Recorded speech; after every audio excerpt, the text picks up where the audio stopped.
नमस्कार, मैं प्रेरणा। आप देख रहे हैं स्वत्व समाचार और इस वक्त हमारे साथ बीजेपी से सुग्रीव जी है, जिनसे हम बातचीत करने जा रहे हैं। लोकसभा चुनाव को लेकर सियासत लगातार तेज है और इस पर रोज नए नए बयान सामने आते हैं। इस वक्त पक्ष और विपक्ष दोनों आमने सामने हैं, एक दूसरे पर हमलावर भी बनी रहती है और इस वक्त का मुद्दा जो है वो संविधान हो गया है, आरक्षण हो गया है, लोकतंत्र हो गया है और इसी मुद्दे पर हम बातचीत करने जा रहे हैं। सबसे पहले आपका बहुत बहुत स्वागत है। आपका बहुत बहुत धन्यवाद।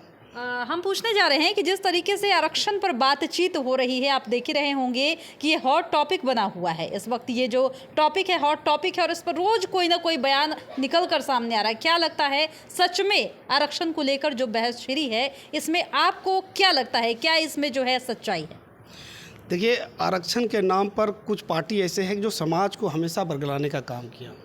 पूरे पॉलिटिक्स को आप देखेंगे तो हमेशा आरक्षण के नाम पर ये समझता है कि लोग मतलब वोट हमको ज़्यादा से ज़्यादा मिल जाएगा, इसलिए बार बार ये विषय को लाता है। कई बार हमारे पार्टी के भी प्रमुख लोग, हमारे विचार के प्रमुख कार्यकर्ता भी इस पर स्पष्ट रूप से बता चुके हैं कि आरक्षण समाज के उत्थान के लिए लागू है और ये हमेशा लागू रहेगा।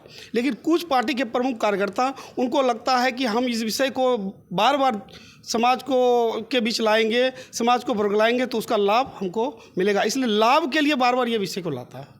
आप कह रहे हैं कि लाभ के लिए लाया जाता है, लेकिन अगर ये बात सिर्फ लाभ की होती तो ये मुद्दा इतना बड़ा नहीं होता और पब्लिक भी जो है इस पर कहीं ना कहीं जो विग्रहित हो रही है, पब्लिक टूट रही है, पब्लिक भी अपना एक मत और मन दोनों बना चुकी।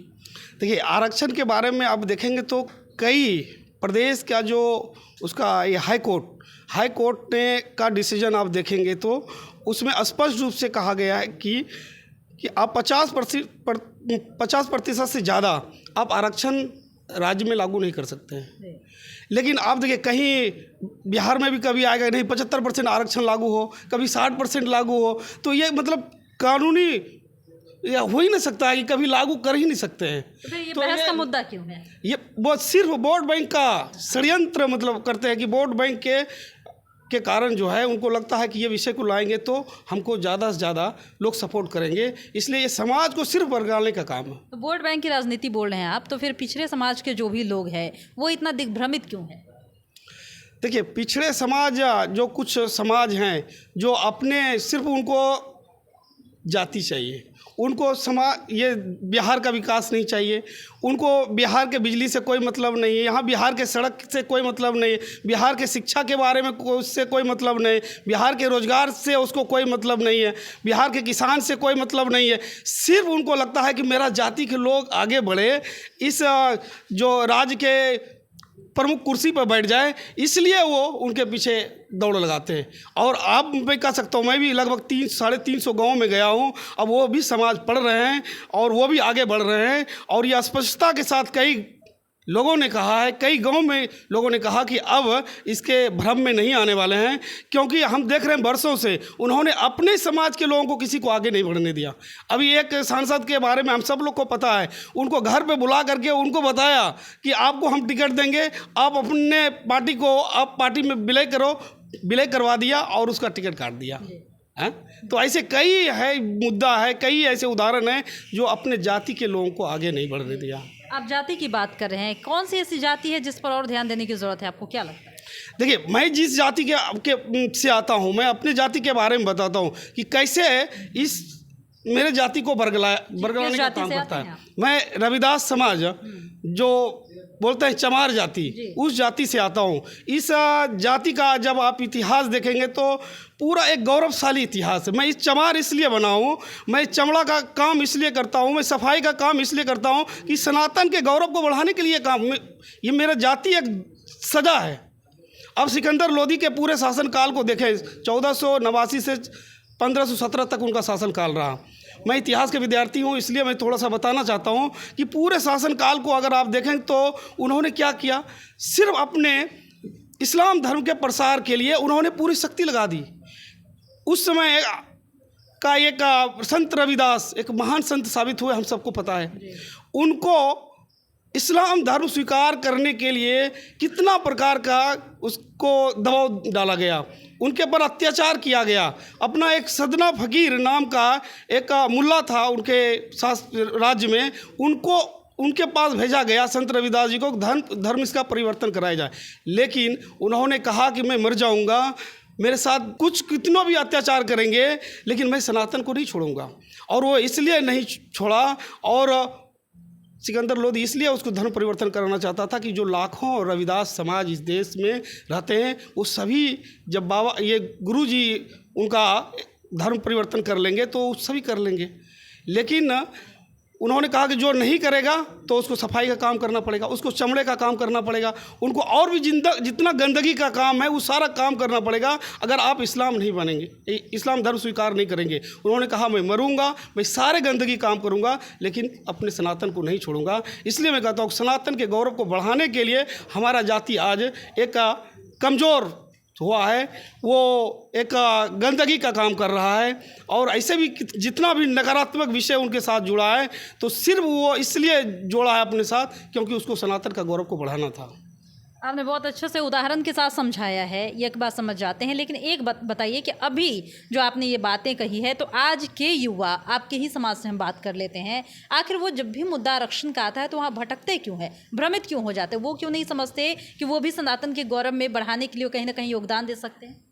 देखिए, कुछ हमारे समाज में जो आप देखेंगे आज भी लगभग 50% से ज़्यादा, मैं जहाँ भी जाता हूँ अपने समाज के बीच में जाता हूँ और देखता हूँ 50% से भी ज़्यादा बच्चे अनपढ़ रहते हैं।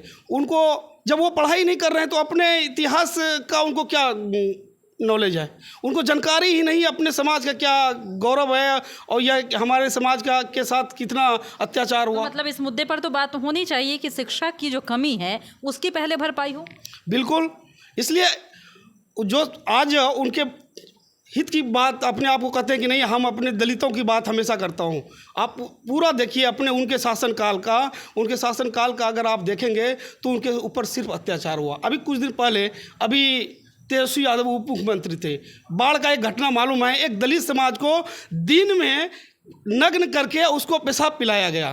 तेजस्वी यादव ने एक बयान तक नहीं दिया।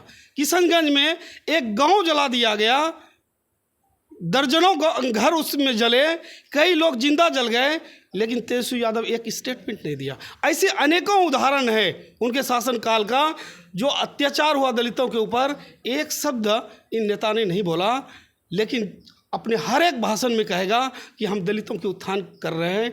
हम ये पूछना चाह रहे हैं कि लालू यादव को तो पिछड़ों का नेता कहते हैं लोग, आप कह रहे कोई उत्थान की बात नहीं हुई, किसी ने स्टेटमेंट नहीं दिया, तेजस्वी ने स्टेटमेंट नहीं दिया, बीजेपी को इसको लेकर टारगेट भी किया जाता है कि ये पिछड़ों को साथ लेकर नहीं चलती, क्या लगता है?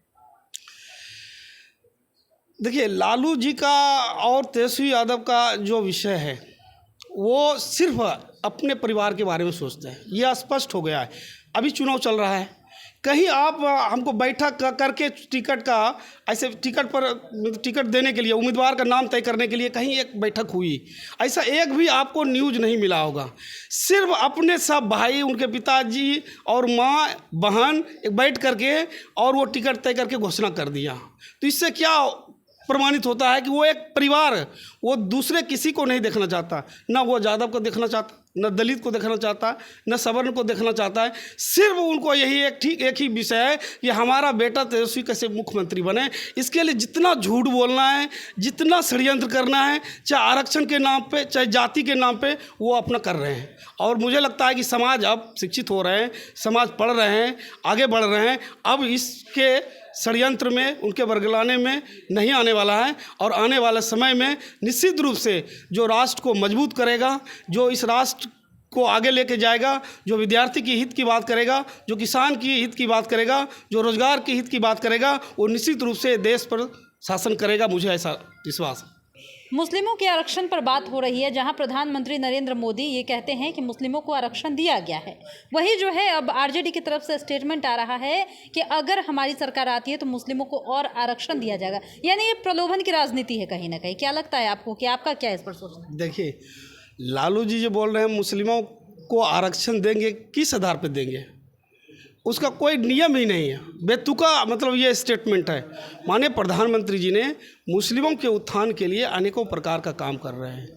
आप देखिए, उनके मुसलमान विद्यार्थियों के लिए कई प्रकार का योजनाएं वो चलाए हैं, उनके विद्यार्थी के लिए, उनके और भी जो मदरसे वहाँ जो शिक्षा देने का काम कर रहे हैं, उनके लिए भी कई प्रोत्साहन राशि उनको उपलब्ध कराया है। तो मुस्लिम समाज में भी बहुत ऐसे लोग हैं जिनको उत्थान की आवश्यकता है, उनको सहयोग की आवश्यकता है, और माननीय प्रधानमंत्री मोदी जी ने उनको सहयोग कर रहे हैं। और एक मजबूत राष्ट्र तभी बनेगा जब सभी समाज का एक बराबर रूप से उसका उत्थान हो। कोई एक समाज के उत्थान से नहीं होने वाला।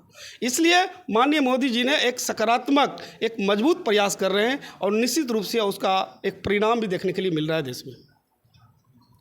तो सुग्रीव जी से हमने बातचीत की है, इन्होंने किस तरीके से आरक्षण पर बात कही है आपने सुना। इन्होंने साफ कहा है कि प्रधानमंत्री सबको लेकर साथ चल रहे हैं, सामंजस्य बनाकर चल रहे हैं, कदम से कदम मिलाकर चल रहे हैं। वो सबको एक समान रूप से देख करके, सबका सोच करके, देश का हित सोच कर चल रहे हैं। यानी कि इन्होंने साफ कह दिया है कि आरक्षण के मुद्दे पर वही लोग बात कर रहे हैं जिन्हें राजनीतिक लाभ की आवश्यकता है, और जो लोगों को भटकाना या फिर भ्रमित करना चाहते हैं।